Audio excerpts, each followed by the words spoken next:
Hey, welcome back, ladies and gentlemen. So we have a few errors here that we need to check up on. Now, usually what happens when you're debugging is that the first error, if you fix the first error, usually it makes the others disappear as well. So it's saying show model is not defined. So this could be because we do have a function. It's saying this function, it can't find the show model function. Now we know the function is there. So it just means there's a syntax error because there's this uncoded syntax error here, which is messing up the rest of the code, making it look like show model is not a real function. So here it's saying unexpected expression got this. So where is this problem? So let's click there and try to see it. And there it is. So not very helpful at all. Yeah. Now the reason this is not very helpful is that normally it's always a good idea, instead of putting JavaScript in the same file as HTML, you put JavaScript on a separate file. That way it can point you better to an error. But for this, I want everyone to be able to follow along. So that's why we've put everything in one place. That way you don't have file linking problems. So here I'm thinking there's probably, yeah, this is the problem right here. There's an else there that isn't terminated by a closing bracket. So let's remove that and it should solve the problem. So I'll refresh this and click checkout. Please add something, so it's working. So if I click on cart, there we go. This is the change and continue, right? Checkout. Let me add something to the checkout and to the cart. There we go. So checkout works, cart works, or change works, but it shouldn't be activated by that. So it should be activated when we click the next button. This I want to be in the center and I want this text bigger. So let me just fix that real quick. So this is about design. So I'll go to the model itself. Since the button is here, I can just put a center thingy here, put the closing center tag at the end of the button.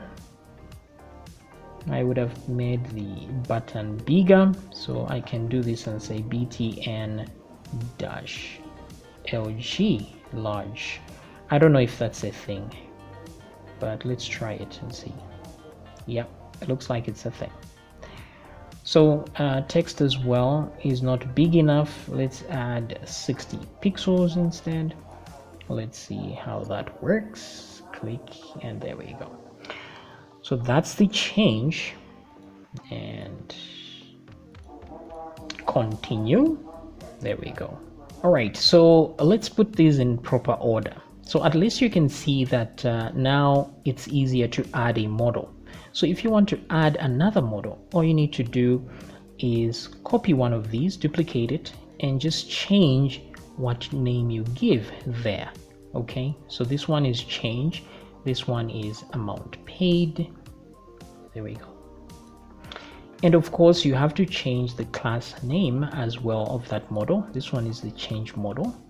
So you change this, whatever, you can use the same name here that you are using. Change model, you can put change model with a dash there. I don't know why I put the underscore there. It doesn't really matter. It can be the same name here. So maybe let's do that to simplify things, the same way I've done here. So let me replace all versions of amount. I'm just going to Control D to select anything with amount underscore and change it to amount dash underscore like this. That way it's more in line with the actual amount paid name over there.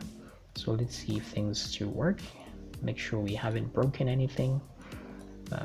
Clickety-click, click again, cancel. Okay, click there, everything is fine. Okay, so to simplify things, you can use the same word here and there. So once you make a copy of this and you change every instance of that name there, you go down now to the show model, and then you put some code here. So you just put another else statement and then tell it what you want it to do when you click there. So usually it's just to tell it what the name of the div, the main div is, and then this is extra because this is different. This part is the same and slightly different here. So hopefully you get the idea here. Hide model, same thing. All right, so now what I want, instead of activating it with a cart there, so let me find, where is cart? Here is cart. So let's remove this show model over here and change, right? So outer here, let's close that.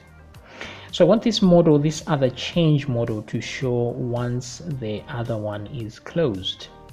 So there should be a checkout function here. Let's put a function here. Let's call this function, how do we call this one? This one is the one that once we amount paid, maybe it's function amount paid underscore paid, like so. Okay, we'll call it validate amount paid. All right, so in order to validate the amount paid, let me paste here. Whatever we do afterwards, instead of this onClick listener, we just run this function show model. And which model do we want to show? The one with change.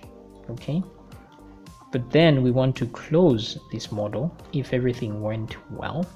So say hide model. What model do we want to hide? The amount paid model. Okay,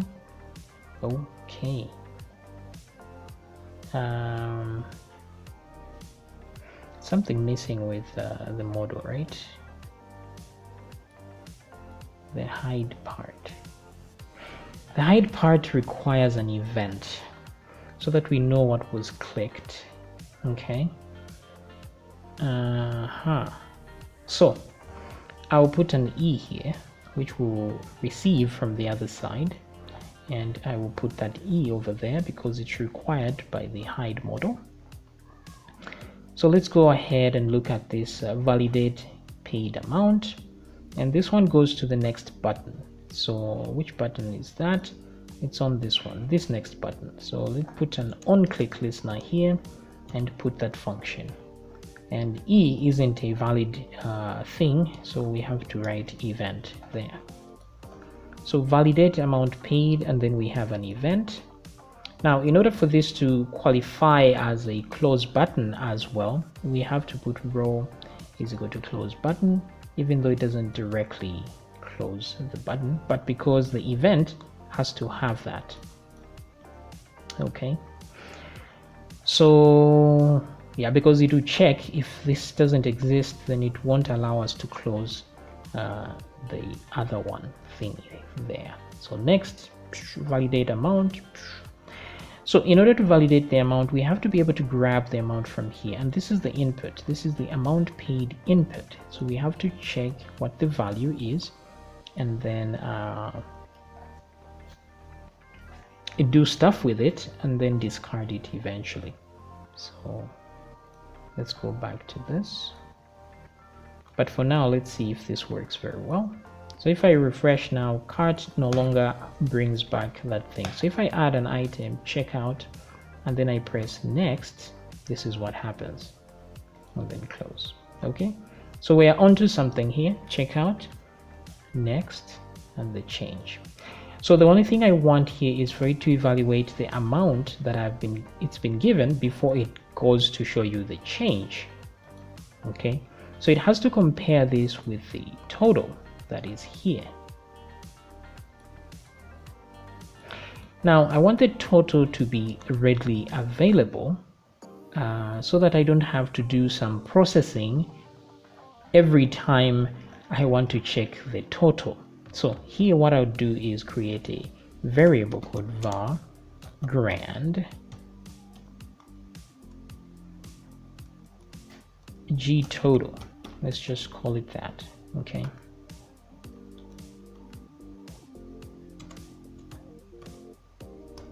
Let's put 0 as the base.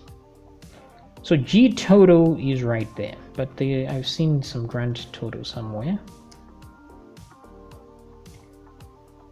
Where have I seen that? Okay, there we go. So here when we are doing refresh items display, we are refreshing the grand total there. So at the same time while we're doing this, I want us to update the G total is equal to grand total. Okay, that way the grand total is always updated. So now when I want to do a checkout, validate amount, I should check first the total. So what is the amount first of all? So let's do var amount is equal to e dot current target, the thing that was clicked, dot parent node, okay, dot query selector. I'll explain this in a moment. And this one is JS, what is this? Amount paid input. That's what I'm looking for. And then we'll say dot value dot trim. So we remove trailing and leading zeros. So what are we doing here? E dot current target is the thing that was clicked. So if I say checkout, if I click next, that's the thing that was clicked. So e dot current target means this. And then the parent node of this, because we're going to dot parent node. Why do we do that? Well, if I click next, which is this one, this is the button here, the parent node is this one. Okay. So within this parent node, I want me to find this input. Okay, so I'm doing from here, going to the parent, then search within the parent to find this, and then bring its value, and then trim the trailing and leading zeros. It's that simple. So what I can do to show that it's showing me actual things, here I'm going to say if amount. First of all, what we can do is just alert amount like this, just to show us that, and then do a return, just to show that it's actually grabbing the amount. So I'm going to say checkout. I'll add a few items, checkout, and put 8. Click next, it shows me 8. So it's actually working. Why didn't it return? Return. Why did it go ahead and do all that? This doesn't seem legit. What is going on? Click. Let's add items. Next. Oh, maybe because of the click event. Okay, in any case, at least we can see it grabs the amount. And then let's also see the G total.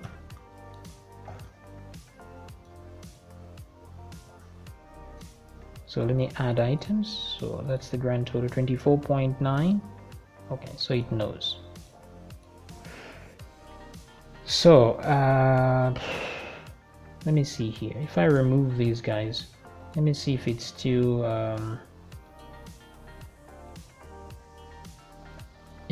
closes. Yeah, it still closes that, which is not good. Is it because of this?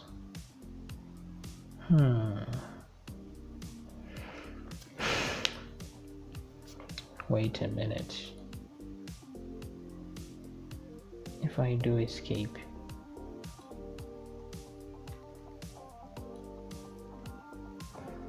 that's weird. It's closing everything regardless what I do. As long as I bring an alert, things are closed. Let me remove this. Maybe that could be a problem a bit. Let's refresh, click, okay, sorry, add items, and let me click, what do I do here? Click next. Huh, it still closed it. Why?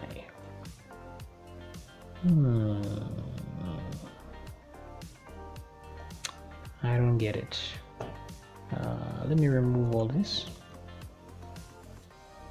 Let's refresh. Add an item, click next. Yeah, that isn't cool. So this is not where the problem is coming from. Problem is coming from somewhere else. So what is going on? Oh, the problem is because I added raw is equal to close button there. Huh. Right here. That's why it's closing. Okay. So I need another solution to this problem here.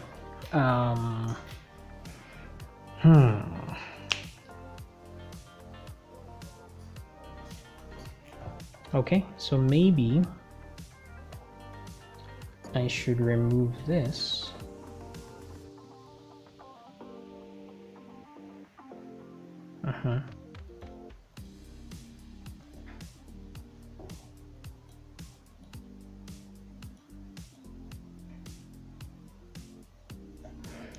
Let's try this one more time. So I've removed that row, which now I doubt if it will work. So let me remove the return. We'll end up showing two models at the same time. And if I click next, the second one is there. Oh, the other one is still there. So next. So this is refusing to close for obvious reasons. Now, let's see here. What I can do is make an exception. So there's E, and then there's model, and now E is an event, right?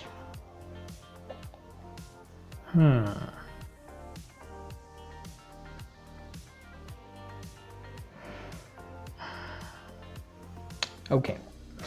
Now in here, since we are using the event, I want to be able to not add an event here, because there are times when an event isn't necessary. So what I can do instead is just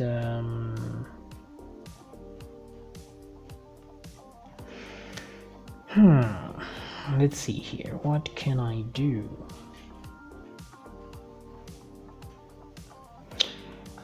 All right,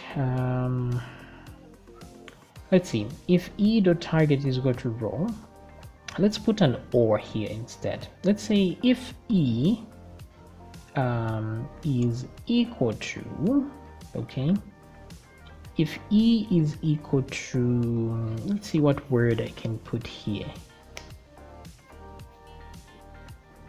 If e is equal to true,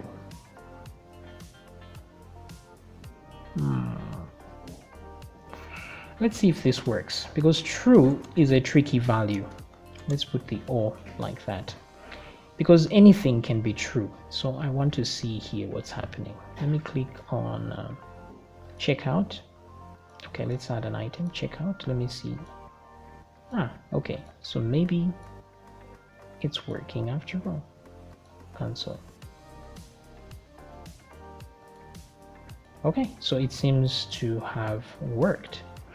So if e is equal to true, or e has a row close button, that should work as well. So, which is fine. Now what I need to do is go to this place here. So e, even though this e comes in here, let's just put true instead. So there are two times that this should work: when we put a true, or when we put an actual event that has a close button in it. So let's see if this works at all, and click next. Okay, it worked. Very cool. All right, quite the process, but it's working. Now I need us to check before we do any of that whether this amount is higher or equal to the total, because you can't pay less money, so it must be at least equal or higher than the total. And then what else? If it is, for now we're going to do a subtraction and then we can show the change. So let's do that rather quickly. So what I'll do is, right where there's grand total, I'll add one more item here called change, which is equal to 0 as well. And then down here, right at the end. So what I will say is, if amount is less than G total. So if it's less than grand total, then we have a problem. So if it's less than grand total, let's do a return. But before we return, let's warn the user. Let's alert and say, oopsie, what's going on? Alert, let's say amount must be higher or equal to the total. Okay, and then let's return. Now you can put many if statements down here to validate this data as you wish. Okay, you can put more if statements and just put alerts and then return. So as long as you put return, then we won't get to this point where things happen. So for now, that's okay. And then if we go through, let's put change here. So change is equal to, and we're going to say parse float. So parse float is any floating point numbers are any decimals. So I'm just assuming every number here is a decimal. So amount is equal to that. And then here I can just say amount because it's a string once I grab it.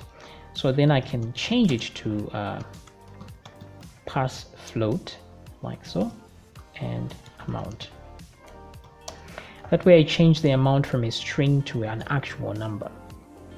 And yeah, that should work. G total amount, and then change is equal to, now since this is a floating point number already and G total is a number, I don't need to pass it here again. So I can just say change is equal to, because sometimes if you don't pass as a float like this, it will regard this as a string, and then instead of adding when you do plus like this, it's just going to join the two strings together. Because remember that in JavaScript, the plus sign joins two strings together. So if you put two numbers that are strings, let's say 2 and 2, instead of adding the 2, it's just going to give you 22 because it will join the two of them. So you may need to parse it as float. That way it knows that the plus sign is an arithmetic instead of a concatenation. So that's something to remember. So this one is amount minus total. So the total, that was, because the amount is always bigger or equal to, so G total, that's the change. And so when we show the change model, what we need to do is we need to grab an item from there. My div.querySelect, I want to copy this. Wait, this is where it shows the change. Okay, there it is. So this one is going to be equal to the value of change right there. So let's see, JS change input, where is that? This is the one. .inner.html should be equal to, yeah, let's see if that works. So refresh, click a few things. I'll put 28 and click next. It's still 0, 0.